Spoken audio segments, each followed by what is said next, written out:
ఉక్రెయిన్పై Russia దాడులు నిరంతరంగా కొనసాగుతున్నాయి. ఈశాన్య ఉక్రెయిన్లోని కర్కివ్ నగరంపై పుతిన్ సేనలు తాజాగా గ్లైడ్ బాంబులతో విరుచుకుపడ్డాయి. ఈ దాడుల్లో 14 ఏళ్ల ఓ బాలిక సహా మొత్తం 5గురు మృత్యువాత పడ్డారు. మరో 47 మంది గాయపడ్డారు. బాంబు పేలుడు తీవ్రతకు 12 అంతస్తుల ఓ భవనంలో మంటలు చెలరేగాయని, అందులో చిక్కుకున్న వారిని రక్షించేందుకు సహాయక చర్యలు కొనసాగుతున్నాయని అధికారులు తెలిపారు.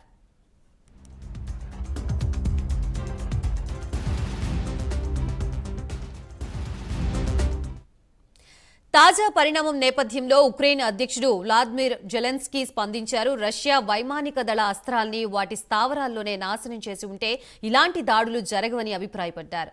మూలాల్లోనే వాటిని ధ్వంసం చేసేలా తమ అమ్ముల పొదిలోని అస్త్రాల్ని ఉపయోగించుకునేందుకు పశ్చిమ దేశాలు అనుమతి ఇవ్వాలని అభ్యర్థించారు. ఇదిలా ఉండగా ఇరు దేశాల మధ్య పోరు భీకరంగా కొనసాగుతోంది. ఉక్రెయిన్లో రష్యా దాడులకు తెగబడుతూ ఉంటే అదే సమయంలో ఉక్రెయిన్ కూడా ఇరాన్ చమురు డిపోలపై దాడి చేసి రష్యాని ఆర్థికంగా నిర్వీర్యం చేయాలనేది జెలెన్స్కీ ఉద్దేశంగా కనిపిస్తోంది.